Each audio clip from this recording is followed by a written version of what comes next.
जय माँ काली, जय माँ तारा, जय भैरव बाबा। बहुत दिन बाद आज फिर से एक late night download, late night message from माँ काली, माँ बामा काली आपके लिए। अगर आप पहली बार इस चैनल से जुड़ रहे हो, पहली बार मुझे सुन रहे हो, तो मैं हूँ मीशा, माँ काली और महाकाल की सबसे लाडली बेटी और आपकी प्यारी बहना। आज मैं आपके लिए एक वीडियो लेकर आई हूँ और यकीन मानिए, ये वीडियो जब भी आपको मिलना होगा, ये आपको ढूंढ लेगा। ये आपके सामने खुद ब खुद आ जाएगा और आप इसे ना चाहते हुए भी चूज़ कर लोगे। कुछ लोगों के साथ तो ऐसे होगा जो बिल्कुल ये सुनना नहीं चाहोगे और खुद ब खुद आपके सामने चल जाएगा। कुछ लोग ऐसे होंगे कि भगवान नहीं होता है, भगवान नाम का कुछ होता ही नहीं है, ये सब वहम है, झूठ है, लोग फरेबी हैं, झूठे हैं, ईश्वर नहीं होता, प्यार नहीं होता, अच्छाई का ज़माना नहीं है, सब कुछ बुरे लोग हैं, सभी बुरे हैं, कोई अच्छा नहीं है, कोई सही नहीं है, सब हमें दुख देने के लिए आते हैं। जो भी जितना भी नेगेटिव सोच सकते हो उस एक्सट्रीम में सोच रहे होंगे और ईश्वर के नाम लेते हुए लोगों से नफ़रत कर रहे होंगे, पर ये संदेश आपको चुन लेगा। ट्रस्ट मी व्हेन आई से दिस कि यदि माँ काली आपको चुनेंगी तो ही आपको ये वीडियो मिलेगा। And as a thumbnail says, this message will find only a very less percentage of souls जो अपने आप को एक कर्ज समझ रहे हैं, अपने आप के जीवन को एक श्राप समझ रहे हैं। पर सच ये है कि आप श्राप नहीं, आप आशीर्वाद हो। आप आम नहीं, आप बहुत ज़्यादा खास हो। आप कोई कॉमनर नहीं, आप बिल्कुल स्पेशल हो। और जितनी भी परीक्षाएं होनी थी, जितने भी दर्द होने थे, जितने भी तकलीफ़ होने थे, हो चुके। अब आपका किस्मत चमकने वाला है और मैं जो अब बोलूँगी ये आपके जीवन में होकर रहेगा।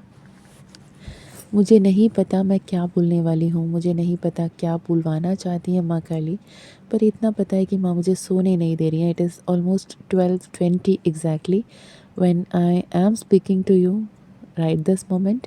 और ये वाइब्रेशन, सच बोले तो शब्द क्या है, बोली क्या है, भाषा क्या है, कंपन है, एक वाइब्रेशन, एक फ्रीक्वेंसी है। जैसे नंबर्स फ्रीक्वेंसी है, वैसे ही मेरे मुंह से, आपके मुंह से जो भी शब्द, जो भी ध्वनि निकलती है, वो भी फ्रीक्वेंसी है।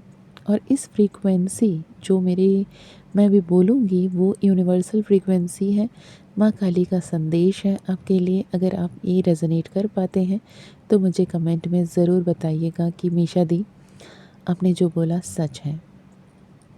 ठीक है। It is exactly 12:21 in the night, midnight, और ये अर्धरात्रि माँ का समय है। और यकीन माने, जब ये संदेश मैं रिकॉर्ड कर रही हूँ ये गुप्त नवरात्रि के दौरान है, तो ये ऐसे वैसे संदेश नहीं है। और अगर आप सुन रहे हो तो आपको ईश्वर ने, माँ काली ने, ब्रह्मांड नायकी ने, महादेव ने चुना है। हो सकता है आपको 3333 ज़्यादा दिख रहे हों, हो सकता है आपको 3331, 4441, 5551 जैसे सीक्वेंस दिख रहे हों, या फिर 133, 122, 1333, 122, 1444 ऐसे नंबर्स दिख रहे हों। ये आपको बहुत यूनिक सी पैटर्न कुछ समय से दिख रहा हो, और ये अगर दिख रहे हैं तो इसका मतलब ये है कि आपके जीवन में अत्यंत सकारात्मक बदलाव आ रहे हैं। आपको ये बताया जा रहा है कि आप रचनात्मकता, आत्म अभिव्यक्ति एंड आध्यात्मिक विकास के चरण में आगे बढ़ रहे हैं। आपके जीवन में विश्वास और आत्म सुधार का संदेश माँ काली दे रही हैं, जो आपको अपनी छुपी हुई जो भी प्रतिभाएं हैं उसको पहचानने की ज़रूरत है और आपके जीवन में सकारात्मक बदलाव लाने की ओर काम करने की ज़रूरत है। यूनिवर्स जब भी एंजल नंबर सबको दिखा रहे हैं तो कुछ तो बेहतर संदेश आपको देना चाहते हैं, कुछ तो बदलाव, कुछ तो सुधार आपके जीवन में लाना चाहते हैं। ज़रूरी नहीं है कि आप बहुत ही टूटे हुए हालात में हों। जिस भी गति, जिस भी स्थिति, जिस भी परिस्थिति पे हो, वहाँ से और बेहतरीन और उन्नति की तरफ बढ़ने की समय है। जितना कुछ अब तक सीखा, सीख लिया। अब एक नया पहलू, एक नई शुरुआत, एक नई साइकिल, एक नई असेंशन मोड पे आने की ज़रूरत है। आपके जीवन में जो पॉजिटिव क्रिएटिविटी है, यानी सकारात्मक रचनात्मकता, जो पॉजिटिव क्रिएशन की वजह से सिर्फ और सिर्फ आपके जीवन में नहीं, दुनिया में काफ़ी सारे लोगों के लिए आप एक बहुत ही बड़ी आशीर्वाद बन रहे हो। आपके कहने मात्र से, आपके सुनने मात्र से, आपके बोलने मात्र से, आपके लिखने मात्र से, आपकी सोच विचार बुद्धिमत्ता के मात्र से आप कई सारे लोगों के जीवन को सरल बनाते हुए दिख रहे हो, जिसके चलते आप भी बहुत बेहतरीन उन्नति को पाते हुए दिख रहे हो। माँ कह रही हैं कि आप अपनी कल्पना और अपने विचारों को हकीकत में बदलने की क्षमता रखते हैं। अपने अंतर्ज्ञान को सुने, अपने इंट्यूशन का पालन करें, क्योंकि अपने इंट्यूशन, आपके अंतर्ज्ञान आपको सही दिशा दिखा रही है। उस पर आपको संदेह नहीं, विश्वास करने की ज़रूरत है। आपकी जो मानसिकता है वो आपकी बदल रही है, आध्यात्मिक दौर पर आगे बढ़ रही हैं। आपकी आध्यात्मिक एवं मानसिक विकास में आपको बेहतरीन दिशा में आगे बढ़ने की ज़रूरत है। जब ये संदेश आपके सामने आएगा, आपका मन, आपका आत्मा सकारात्मक ऊर्जा के साथ जुड़ रहे होंगे और आपको अपने आध्यात्मिक विकास पर ध्यान देने की अति आवश्यक ज़रूरत है। यहाँ पर जिस बात से दूर भाग रहे हो, जिस बात को अस्वीकृति दे रहे हो, उसे स्वीकारने की ज़रूरत है। एक कहानी बताती। कहानी कुछ ऐसी है कि एक गांव से दूसरी गांव की तरफ जाने के लिए दो रास्ता थे। एक रास्ता अकेला रास्ता था, सुनसान रास्ता था, पर शॉर्टकट था, और दूसरी रास्ता बहुत घूम फिर के जाना पड़ता था, लेकिन जा सकते थे। लेकिन जितनी शॉर्टकट होने के बावजूद जो वो सुनसान रास्ता है उसमें कोई जाना ही नहीं चाहता था। भले ही डबल ट्रिपल टाइम लगे, वो लॉन्ग रूट पकड़कर घूम के जाते थे। तब एक बार एक साधु महर्षि आए थे वहाँ पर। उन्होंने पूछा, जब इस गांव से उस तरफ जाने के लिए दो रास्ता है और एक रास्ता सरल है, शॉर्टकट है, तो उस पर क्यों नहीं जा रहे हो? तो लोगों ने कहा, नहीं नहीं, इस तरफ एक सांप है, वो सांप हर किसी को काटता है, तो आप भी मत जाएं। तो जो ज्ञानी व्यक्ति थे वो तो उनको तो बहुत कुछ आभास होता है, राइट? तो वो बहुत ही अंतर्ज्ञान पाते हुए इंसान थे, सिद्ध पुरुष थे। तो वो वही शॉर्टकट पकड़कर चल पड़े। जैसे ही शॉर्टकट पकड़ के चल पड़े, कुछ दूर में देखा कि वो सांप बड़े एक्साइटेड होकर आया, बहुत दिन बाद कोई दिखा। तो उसने पूछा, हे साधु जी, संत महाराज, कि इस तरफ कोई भी क्यों नहीं आता है? मैं बहुत अकेला हूँ, कभी तो कोई दिखेगा ये सोचता हूँ, लेकिन कोई आया ही नहीं, क्यों नहीं आते हैं इस तरफ? तो साधु जी ने उनसे पूछा कि जब भी कोई इस तरफ आते तो तुम काटने क्यों चलते हो? तुम जब काटने को जाते हो तो डर जाते हैं, इसलिए लोग आते नहीं हैं। अगर तुम उन्हें काटोगे नहीं तो लोग भी आएंगे और तुम भी अकेला नहीं महसूस करोगे। तो सांप ने कहा, अच्छा ठीक है, आगे से ध्यान रखूँगा। तो उसके बाद साधु महाराज वहाँ से चले गए। काफ़ी समय बाद जब साधु महाराज फिर से उस गांव में आए, तो वो जो शॉर्टकट रास्ता है उससे बहुत सारे लोग जाते आते हुए दिखे। तो साधु महाराज बहुत खुश हो गए। उन्हें लगा, अच्छा, जो वो सांप था वो मेरी बात मान लिया, तो किसी को नहीं काट रहा है, इसलिए सारे लोग उस तरफ से जा रहे हैं। तो साधु महाराज फिर उस रास्ते चल पड़े। जब आधे रास्ते में देखे तो अर्धमरा अवस्था में, बहुत ही ज़ख्मी हालत में वो सांप वहाँ पे सांसों को लेने में परेशान होकर ले रहा था, जी रहा था जैसे तैसे। तो साधु महाराज ने उस सांप को देखा। वो बहुत पीड़ा में था, असहनीय पीड़ा में था, दर्द में था, तकलीफ़ में था और ज़ख्मी था। तो साधु महाराज ने पूछा, अरे तुम्हें क्या हो गया, क्यों इतने परेशान हो, कितने बीमार क्यों हो गए हो? तो उसने कहा, साधु महाराज मैंने तो कुछ गलत नहीं किया, मैंने तो वही किया जो आप मुझे करने को कह रहे थे। आपने ही कहा था किसी को काटना नहीं है, मैंने किसी को नहीं काटा। मैं फिर आराम से चुपचाप साइड पे रह रहा था, पर जो भी लोग आते हैं, कोई डंडे से, कोई पत्थर से, कोई कुछ से, कोई कुछ से, मुझे बहुत मारते हैं। हर कोई मुझे मारता है और उनके मार से, उनके वार से मैं ज़ख्मी हो चला हूँ। अब मेरी तो गलती नहीं है, मैं क्या करूँ? तो साधु महाराज ने कहा, अरे मैंने तो कहा था कि तुझे काटना नहीं है।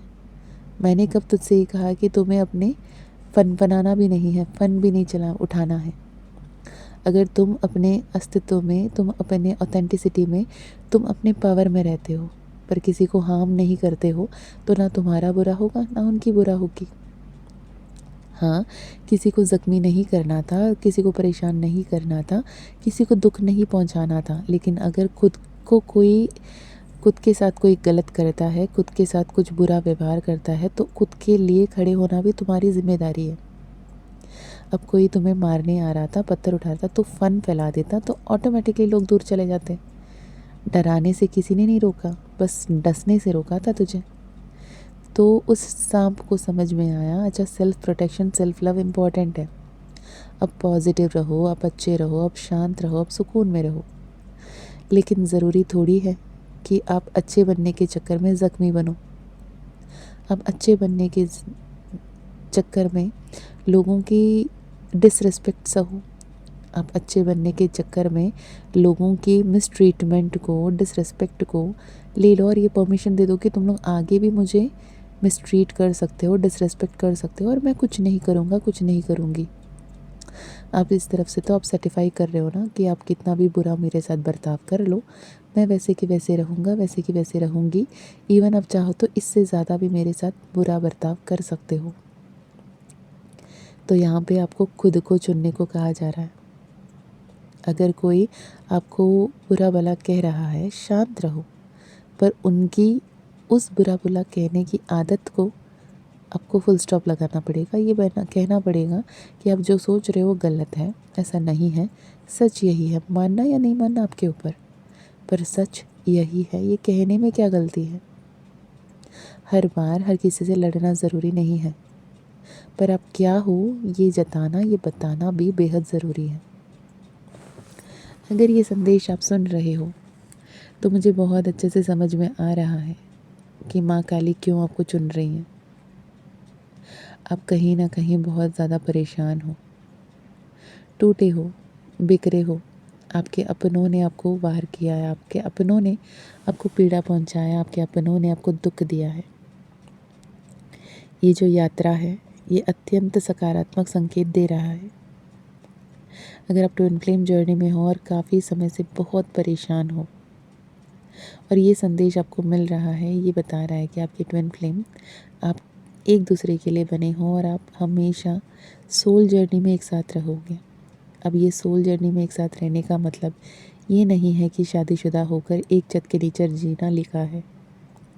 सोल जर्नी में एक साथ रहने का मतलब ये है कि आप दोनों की जो आत्म उद्देश्य है वो एक से एक जुड़ा हुआ है और वो आपको कहीं ना कहीं गाइड करते रहेंगे। आपके जीवन में जो नई शुरुआत आ रही है उसे स्वीकारने की ज़रूरत है। आपके प्रेम जीवन बहुत ही खिलखिलाता, फूलता फलता रहेगा। आपको अपनी कमज़ोरियों को स्वीकारने की ज़रूरत है और उस पर काम करने की ज़रूरत है। आपको अपने चंचल स्वभाव को अपना कर खुले जीवन, ग्रहणशील जीवन के साथ आगे बढ़ने की ज़रूरत है। आप अपने जीवन में बहुत ही सशक्त संचार और स्वाभाविक उत्साह के साथ अपने प्रतिभा को बाहर निकालने की ज़रूरत है। अगर आपको गाना गाना पसंद है तो गाना गाएं, आपको कहानी सुनाना पसंद है तो कहानी सुनाएं, आपको मुस्कुराना पसंद है, लोगों को खिलखिलाने रखना पसंद है, आपको कॉमेडी करना पसंद है, वो करें।